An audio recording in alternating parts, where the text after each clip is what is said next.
Почитувани, СДСМ се уплашени. Заев и Пендаровски знаат дека губат. Соочени со неминовниот изборен пораз ја покажаа целата своја нервоза.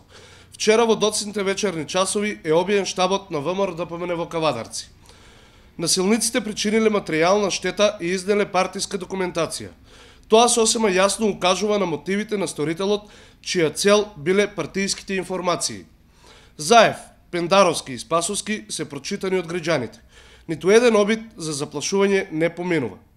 ВМРО-ДПМН уредно го пријави случајот во МВР и екипи на полицијата извршија увид. Ова е трет вандалски чин врз имотот на партијата во градот за период од 7 месеци. За претходните два нема завршница, истото го очекуваме и за овој. Јасно им порачуваме на сторителите, кои се охрабрени од моменталната власт. Одговорност че има. Дури и сега да се спасите, со доаѓањето на правната држава и владењето на правото во Република Македонија, одговорност за секој прекршок и криминално дело че има, без разлика кој да е сторителот.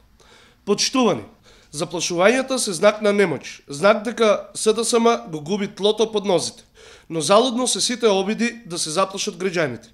Граѓаните јасно застанаа зад ВМРО-ДПМН и Гордана Силјановска-Давкова.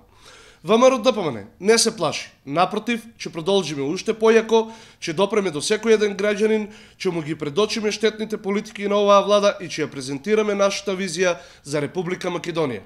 21 април и 5 мај се почетокот на крајот на оваа неуспешна приказна за Македонија, начело со Гордана Силјановска-Давкова, како председател на Република Македонија, ќе почне падот на СДСМ.